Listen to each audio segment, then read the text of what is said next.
Welcome to another episode of Simion Says, where facts comes first. It's your host, Jenny Simon, and today we're going to converse surrounding the first anniversary of the NDC administration in office. But before I do so, I want to share something with you. On Sunday, the 18th of June, that's the morning of Father's Day, I received saddened news that a young man I treated like a son, in fact, he calls me mom, his body was found lifeless on the BBC beach. I remained quiet because there was an investigation and autopsy had to be done and all of that. And I bear that burden, that pain, deep down in my soul. And after 8 days, an autopsy was done, and it was revealed that he died of strangulation.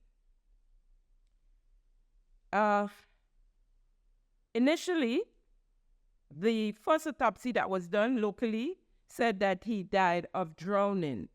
And I felt, although saddened, I felt a sense of relief that it wasn't murder, there was no foul play, because, as I mentioned before, we have our young people dying and committing murders and crimes out there, and I was hoping that we didn't get to number 12. However, the family brought in a pathologist from Trinidad, not being satisfied with the results from Grenada, and that results proved that he was, a second autopsy, as I said, was performed by a Dr. Herbert Daisley, pathologist out of Trinidad, and that concluded that John T. died as a result of manual strangulation with injuries to the cervical spine, plus other injuries. And as I said, that brings our manslaughter total to 12. John T. was 24 years old. I've known him since he was about 13 years old.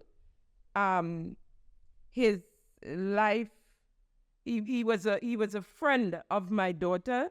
And as I said, I treated him like a son. He was like a son to me.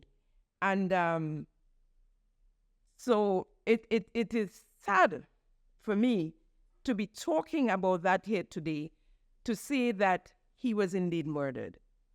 I'm not sure. I think that, the investigation still continues. And I'm just happy that they brought in the pathologist from Trinidad, because someone or someones would have been, or still is, as a matter of fact, because I don't think that the police have arrested anyone. But they're out there, and we know they're out there. We know that now that it is a murder. So I want to ask for prayers for the family and respect their wishes of privacy.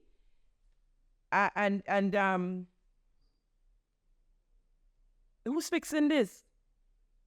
Who is fixing this, y'all? We now at number 12. We'll take a quick break and come right back. Thank you for tuning in to Simion Says. To ensure that you never miss an episode, click subscribe and make sure to turn on the notifications by clicking on the notification bell icon. See you at the next episode.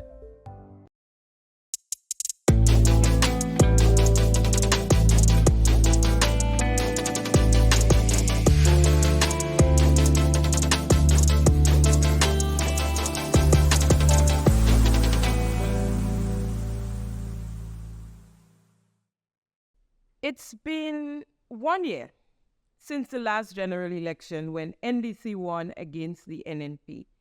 The Prime Minister, Deacon Mitchell, over the past weeks, has made the rounds island-wide, visiting media houses and talk shows, held town halls, and did interviews with selected journalists and radio personalities, and delivered a national address. He fell short of having a press conference open to the media for questioning, the general media, that is.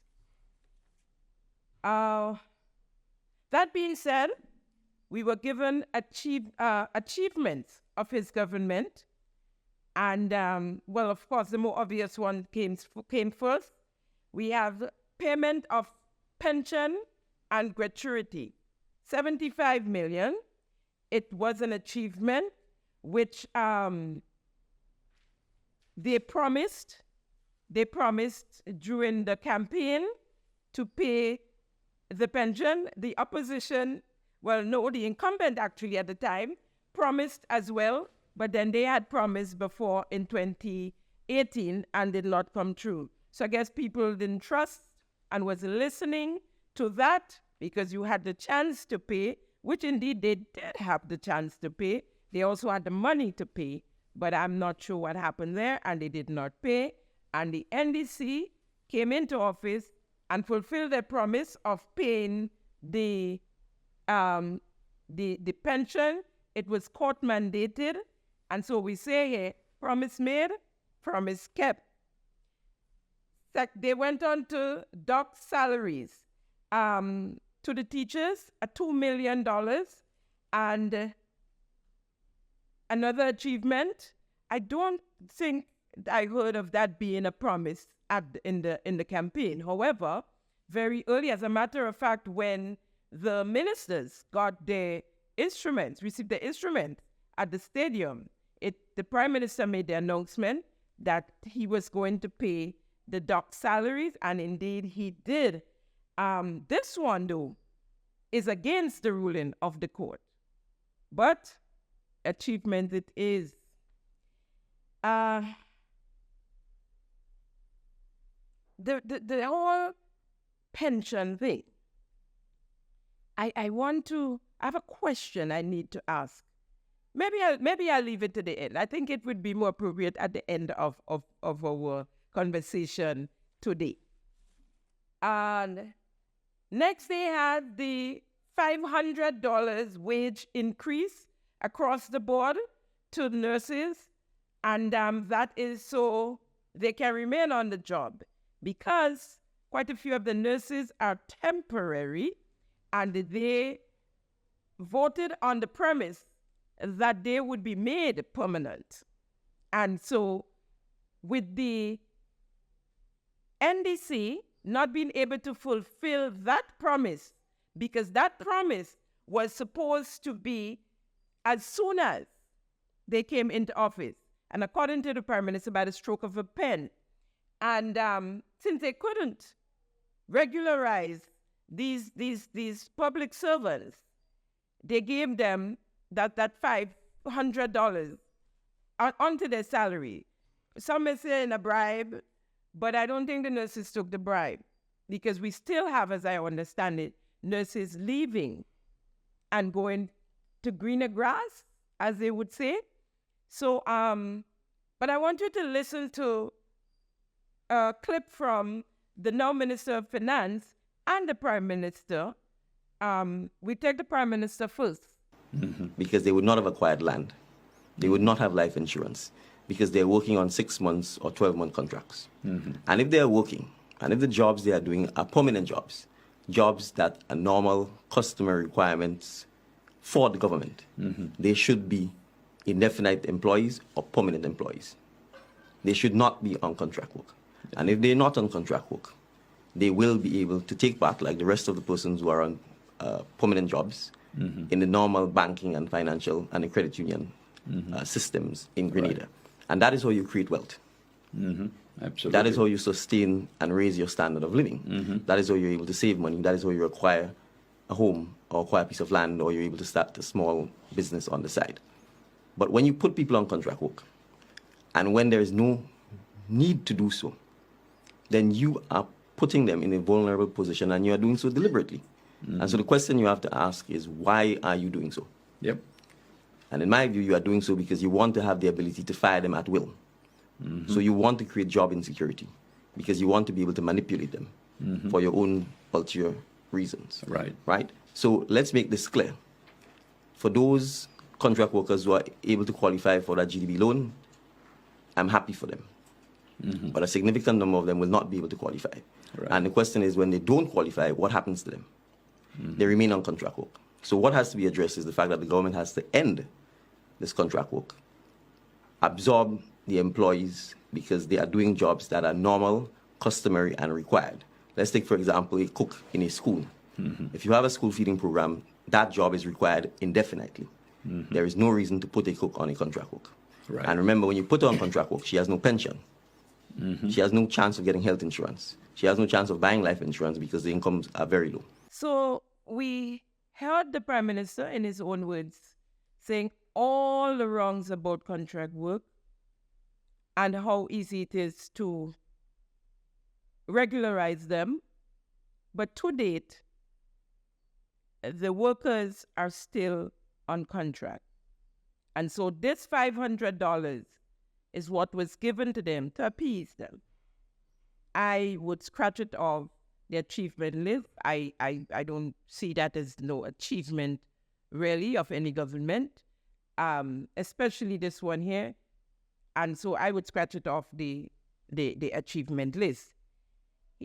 We have Minister Cornwall saying how all government workers would be regularized. Let's hear what Minister Cornwall had to say. And NDC government will put an end to contract workers in the public service as soon as it takes office. There is no need for a parallel public service in Grenada. All workers will be given permanent status. As soon as they take office. So, as I said, we scratched that one off the achievement list. The signing of wage increase agreement is the next. And I don't know if that's an achievement. All government signs wage increase with their workers. I don't know if that's an achievement that we can boast of at this point. Maybe how soon some of the unions and so sign off, maybe that's an achievement. And probably, no, the 4%, that's sometimes, I've heard the 4% before. So they signed agreements, 4%, 5% increase for the years 2023, 24, and 25 respectively. To the Grenada Union of Teachers, they were the first to sign off. The Maritime and Manual and Intellectual Workers Union, they also signed off. The Royal Grenada Police Force negotiation team, they signed off. The Prison Officer Welfare Association, they signed off. And yesterday, I haven't seen the news release myself as yet, because it happened yesterday and the evening. I didn't even get to see evening news yesterday. But I understand that yesterday the PWU, the Public Workers Union, that was holding out for a while, they signed off, but with fringes. So that I probably can bring to you in another program, exactly what happened there. But they finally signed off. I think there are a couple other unions to sign off now, but the big one, PWU, they signed off yesterday. And I guess that's a great achievement for the government. So anyway, it's on their achievement list, 50-50 for that one. Then they had the bi-monthly payment. They campaigned on it. They achieved it. And I would check that box. Promise made, promise kept. And they achieved they achieved the bi-monthly. Now, as to what was said, that we've experienced economic boost. What was said initially, to be exact, was that we expect a windfall from that. And that did not come. That windfall did not come. You still hear the people that were complaining before still complaining, and it's even worse now. I think what happened there, I think the wrong demographics. No. It wasn't for this with the demographics. The bi-monthly payment. Right, we on bi-monthly payment. Pension is stuck in my head. It's the bi-monthly payment. What I was told by one person, one individual who is a beneficiary of that, she said to me that she doesn't go to the bank around mid-month. She refused to even pass close to a bank. She leaves her money there and do what she have to do at the end of the month as usual, because they're afraid they spend their money to pay their bills and to pay their mortgages and car note and so. So what they do is it goes to the bank, but they don't go and take it out. And that's a general, for the most part, you find that. So I'm being in retail and services, I have not been experienced any boost in economic activities around the middle of the month. So it may be a little, somebody might pull a little to do something that an emergency or so, but what we find is that most people still wait till the end of the month to do, because in fact, most of the bills come around that time anyway. Because people got monthly payments, their bills came around the end of the month. If you go to any of the utility offices or the supermarkets, all of those, you'd see that crowd at the end of the month, but not at the middle of the month. It don't really make a difference. Whoever did that continued to do it. And there were people who got paid fortnightly before outside of the public service. There are persons, I think like construction workers and some, the banks, I do believe in some instances. But whoever did it before, continue, and whoever did the monthly thing, they kind of stuck to the monthly thing. And you could understand that. They just, probably later, it will iron out when they try and figure out what to do and how to do it well. But for now, they stick into the end of month thing. So, but we checked the box, promise made, promise kept for the bi-monthly. They did promise in the campaign, and they fulfill it. You hear of persons not getting, some people not getting paid, and on time in some cases with the bi-monthly, but it's a new thing, and you expect little hiccups and bumps in the road.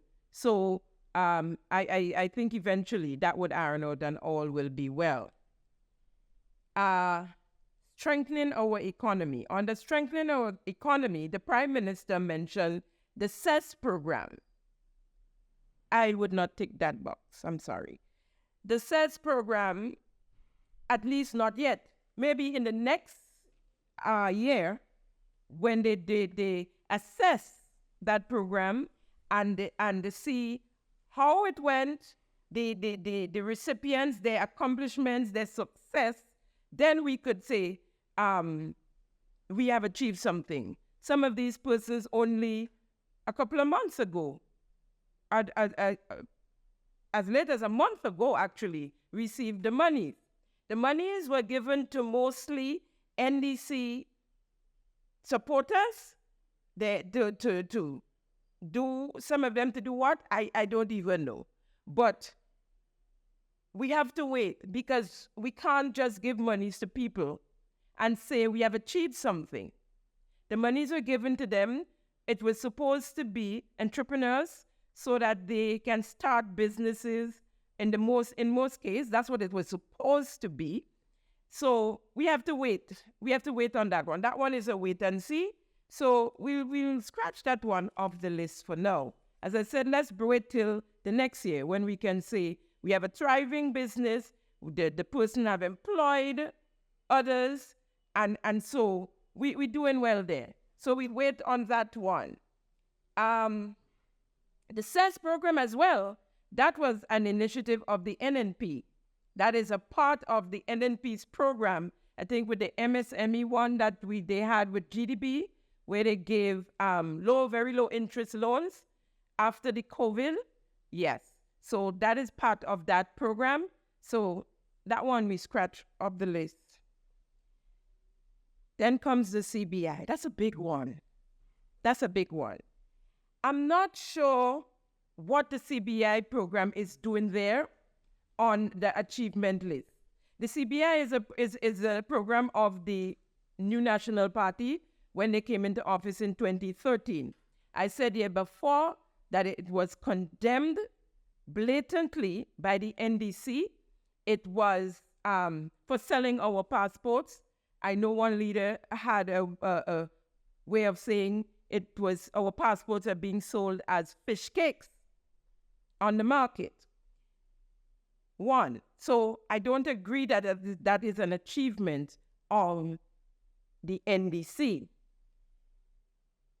The CBI, I think the program, the Prime Minister is saying, since they came in, for the first quarter of 2023, is saying that the amount of passports sold in that quarter was way more compared to the first quarter of 2022 when NNP was still in office. And that probably is the achievement. That's probably how they get to the achievement list. I don't know if that's achievement. I see the NNP, persons who I know, condemned the CBI program, sitting in the audience, clapping. Resoundingly, we got a big clap, NDC clapping for more passports being sold. And that was a bit funny. I actually had to smile and laugh when I saw that, because that was a no-no. That's a no-no when it comes to NDC. However, the Prime Minister said, according to him, the CBI contributes to our overall development. He said 89% increase in the first quarter of 2023. Revenues earned compared to the same period in 2022. In actual figures, he said 56.7 million compared to 30 million last year. I am a bit lost for words when it comes to the CBI program and where we are, because this is the same Prime Minister that complained about us not being able to go to Canada without a visa. And we are looking at these figures with the amount of passports that have been sold on the market. That was the issue with the Canadians, for us, for Grenadians, people showing up with Grenadian passport, can't speak a word of English, never touched the soil of Grenada, and they have a Grenadian passport. We speak one language here, and it's English. So that was why in the first instance we lost our privilege to travel to Canada without a visa. And then we restarted selling passports to the Russians. I don't know, this is just me here saying, I think that is one of the problems that made our problem bigger, so that when Antigua and St. Lucia and they were able to use the ETA program, that is the electronic travel program, where we can travel with, if we have a visa, a valid American, not immigrant visa, we can use that to enter Canada without a Canadian visa if we don't have a valid Canadian visa. We were not on that list. And I am only, in my opinion, thinking that could be even more why we're not there, right? And so the Prime Minister, in one of his interviews, when he was asked about his direct involvement with the CBI, Mr. Cornwall, the Minister of Finance, he also is an agent, and the Prime Minister was an agent, and him an agent. That is before they got into politics and before they got into power. through the NDC winning the last elections. Now, the Prime Minister, when asked about it, and his convoy, our convoy, and she, Ms. Anderson Bernard, is convoy for development and investment, directly involved really with CBI. She's also a CBI agent. And when asked about that, he said that he actually said that his office, his law office, is not an agent, but he's a part of a company, Mitchell's and Partners, and that company is an agent. You hear the first name in the company, Mitchell. So Mitchell's and Partners, he is a part of that, and he's a partner in it, and they're the ones selling passports, Mitchell and Partner. So when asked about that being a conflict of interest, because he's the Prime Minister, he is the one within the government that signs off on all CBI agents. He signs off, and when they become citizens, and then they go to the Ministry of Finance to get all their concessions and whatever. So from him, they go to the Minister of Finance, which is Mr. Dennis Cornwall, Honorable Dennis Cornwall, I'm sorry. So we have the both of them, he said, when the CBI comes to the cabinet, I guess depending on who the agent is or who is bargaining, I'm not sure how that part of that goes, they recruit themselves from the parliament. And you see, okay, he is the head of the cabinet. And he's the one who have to sign off eventually. So is recusing yourself from that meeting in order? Is it making any sense, really? If you have to sign off at the end of the day because you're the minister, you're the Prime Minister, and that is in the Act, the CBI Act. So you have to sign off. And then they go to Minister Cornwall for concessions, whatever concession they might need, if they're the ones who are coming in here, because some of them don't come to Grenada to invest. They don't live here. They just get our passports and they move on, because they have 140 countries that they can enter now without a visa that Grenadians have the privilege of doing. So they get that privilege once they own our passport, and they get to go to America on an E2 visa, and they're able to invest there and as well. So they don't even come to Grenada. What they need is the passport, and they move on. So there is conflict of interest here. It might be borderline corruption, but there is conflict of interest. And the Prime Minister and Minister Cornwall and Ms. Anderson Bernard, he said that she's okay because she is not a public servant. But this lady, as I said, is an ambassador. She is an advisor to the government. She is the chairman of the Grenada Development Bank Board. She is a director on the Grenlec Board. And she is the treasurer of the NDC, Executive Council, National Executive Council. She's as good as a public servant to me. She has so many portfolios attached to the government, and her envoy is directly involved with CBI. And so I'm saying here that I don't see that as an achievement. I see it as questionable, whatever is going on with the CBI now. I'm not hearing the NDC supporters, the NDC members who went up against the CBI program we marched in the streets against CBI, all 75 of us who always marched for whatever issue. And so could you imagine though, if this was Dr. Keith Mitchell as Prime Minister and an agent for CBI? Could you just imagine the NDC dealing with this and calling on Dr. Mitchell to resign immediately?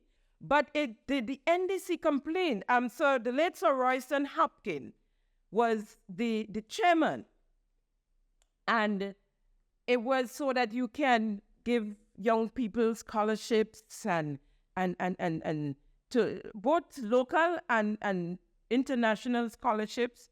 And the NDC thought it was a conflict of interest for the Prime Minister to do such a thing. Although it was just carrying his name. And he had, as I said, Sir Royston Hopkins, may his soul rest in peace, in charge. He was the chairman, and they had a board, right? So could you imagine if Dr. Mitchell, while in office as Prime Minister, was a CBI agent? We wouldn't hear the end of it. Then I probably would have been one of the ones speaking on it on the Heartbeat program, right? But now it seems okay, as former Prime Minister Thomas said, if the Prime Minister is comfortable, then I guess it's okay, you know? So we never stopped talking about the briefcase, where the Prime Minister went to Europe and came back with a briefcase of money. We never know how much money it was, what was put out there, and what he said he got was different, but it was from a CBI agent, right? Today, we have CBI agents billing community centers and giving gifts that we are accepting, except for that one that we sent back, the $10,000, the $10,000. So for me, it's the hypocrisy. And I say what good for the goose is good for the gander. And is that we have to speak out. We have to question this because it's not sitting right with some people. Yes, we have the ones who, their head in the sand, and they're not coming up for air. So everything passing over, whatever it's done, it's okay. The Prime Minister is a beneficiary of that company, Mitchells and Partners. He's enjoying the profits of that company because the company is still an agent. The company is still an agent. And I just want to know, how does the cabinet, the head of cabinet, recuse himself because he thinks it's a conflict of interest and comes back and signs? Something is not adding up here. And there are questions. Is the Prime Minister the principal owner of Mitchells and Partner? The Prime Minister, is he collecting benefits from that company? We need to get answers from those questions. Under education, we have the achievements or removal of school fees. Removal of school fees up to secondary level. That was done in the first year, in the first few months actually, because they came into office in June, and then in July, in August, September, they were ready with the school fees removal. That is an achievement. However, there's something happening now that we want to know what's going on here because some of the schools are asking for fees from the new students. And we have all up to $200 so far. I've been trying to investigate it. I have 100, 130, 200. So far, that's the highest I got, but a lot in the 150, 200 range of school fees. I don't know what kind of fees we would call it, but it's school fees. So we need a little explanation here from the Ministry of Education as to what is happening. Is it a creative way of bringing back the school fees? Because really and truly, from my understanding and from what I know, most of the schools didn't really have a school fee per se, like an entrance fee. What the fees were like security, to pay security, to keep the compound clean, for, in some cases, ties and school shirts with the logo. And so some of these, that was what the fees was. And this is what the fees are now as well for some of these things, the security, cleaning, food, cooking, and that type of thing. So we need to know what's going on there. But they did remove the school fee initially, and so we'll check that box halfway. That's a halfway check. We'll check the box. Then, of course, they have the universal education.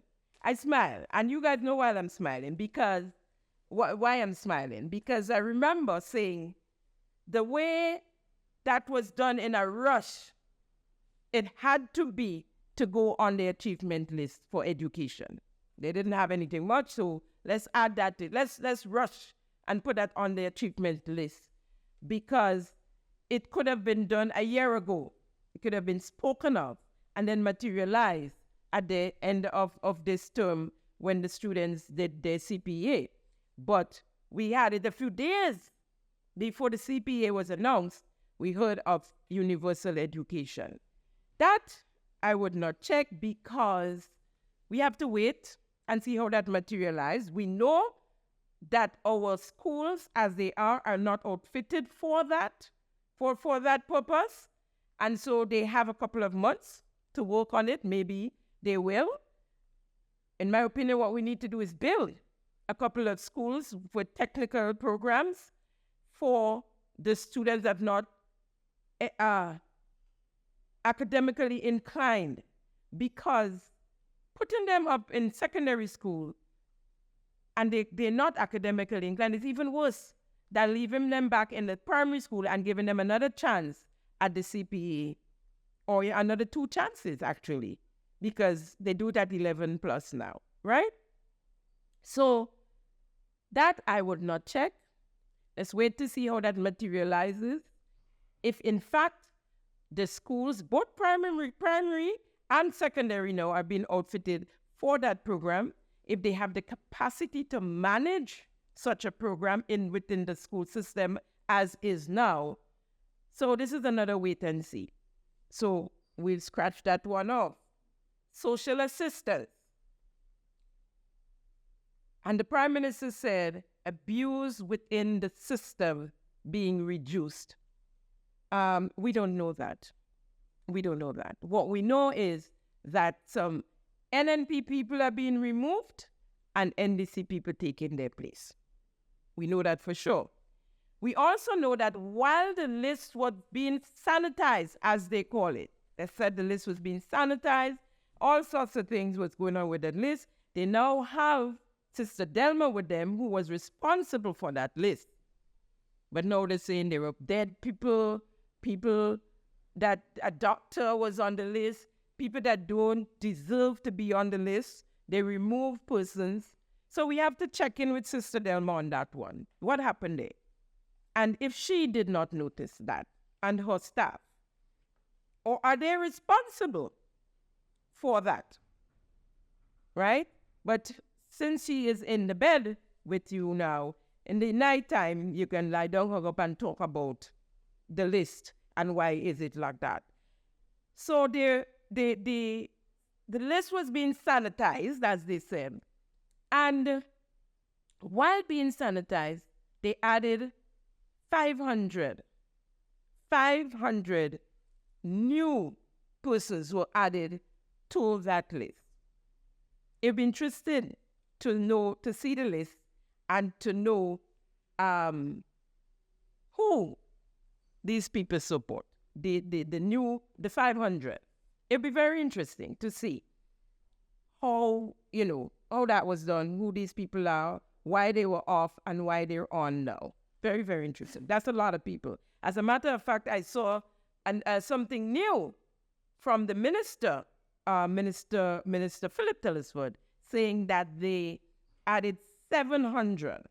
So that's an extra 200 now to the list, right? And that's a lot of people. That's a whole lot of people that was off that list. And the list before was 7,373 people were on the seed program. So we add 700 to that list now, which brings us probably to almost 8,000. Yeah, just about 8,000 plus.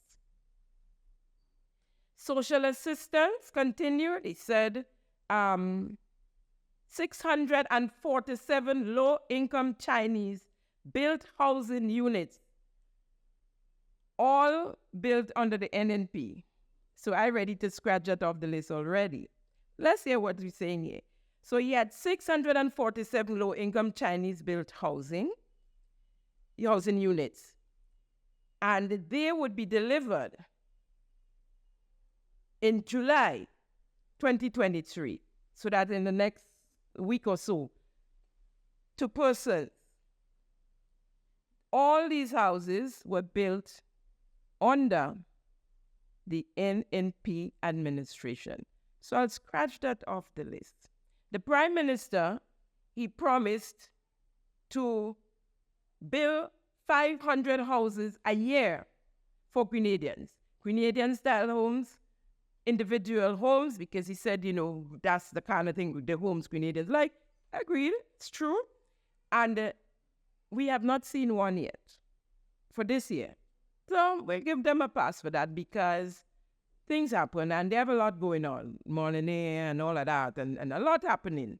So we let that pass, but we hope to see in the coming year the building of these homes for Grenadians so they can use their homes to get mortgage, to get called to go on to go to school, their kids, to send their kids to school, and that sort of thing. So we await that. Then we have healthcare. Healthcare, and for healthcare, he just had the new teaching hospital. They identified lands for the new teaching hospital. I would not call that an achievement. The NDC of 2008 had identified the lands. Lands as well, I think it's the same in Calavini. They had identified lands there as well. So I'm not sure if it's the same land or if it's other lands in Calavini, but that is not an achievement. I'm sorry. What we need is proper health care. We need proper facility. We need medication. We need staffing. That's what we need. And of course, we need to fix the healthcare out there in the communities so that we can take the burden of the general hospital, and so that when there's an emergency in the rural area, no one's supposed to drive from St. Patrick or the districts in St. Andrew. Sometimes even when you go to the Princess Alice Hospital, that's like a big clinic. They send you to St. George's if there is an emergency. We need to fix that. And that would be a great achievement. We didn't expect you to achieve that in 1 year, but we needed a start. And as far as we can see, we're nowhere close to that. So that is the achievement we're looking for, the transformation when it comes to health. Identifying lands does not help you. It does not give you an achievement. Agriculture, the return of the MNIB as private-public partnership, PPP. We await that to see how it pans out. It has not happened yet.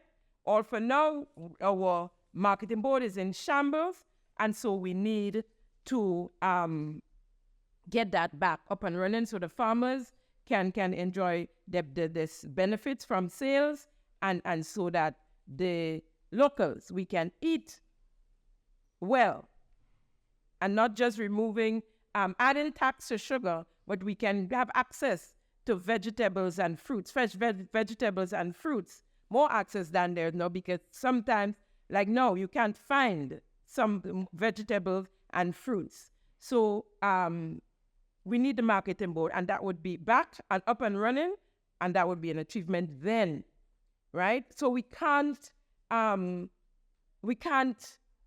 that yet. We move on to the Molyneux project, and this we would have to continue next week because we come into a close, but we can put in the Molyneux project, and that project, when asked about it, the Prime Minister spoke of the interference with the slippage. And what we learned from him was that the contractors that was brought in by the former administration was sent away, and that the local engineers from the Ministry of Infrastructure were the ones being used to do the project, and they interfere with things they wasn't supposed to interfere with. So let's hear the Prime Minister on this one. What happened is that the Ministry of Infrastructure itself took the decision to, I would use this word, interfere with the slope. Now, the original design that Beston had done did not include doing any work on the slope. They recognized that that was one of the risks. Their approach with it was that the slope itself had not come down, and that they, as much as they recognized that there was a risk that it could come down, they felt that the work could continue on the bottom side, that the road could be rebuilt without the need to have to interfere with the slope. The Ministry of Infrastructure took a different position and, in fact, went onto the slope. Now, obviously, on going on, the slope is unstable, and significant work then would have been done on removing material from the slope, and that obviously would not have been part of the original design. And so once that happened, it meant obviously that you'd have further delays because you are now dealing with the slope, which was not part of the original design, which also would not have been part of the contractor's scope of work, right? Now, as that work went on, we would have had a change in ministerial portfolio. I would have been briefed on the matter. I myself went to the site, and having seen the site, it became quite clear to me that we needed to stabilize the slope, and therefore we could no longer proceed with the original design, which did not involve treating with the slope. And so what has happened since is that Beston, who was the consultants that did the original design, have been brought back in to look at the slope. They've provided designs that will deal both with the slope as well as the road itself. Right. So we've heard there from the Prime Minister that they have to now bring back the original contractors to deal with the issue now. And they have a bigger problem, which would cost more. And so we have some issues with that Molyneux project. However, and the 31st of May, I think it was, Senator Cox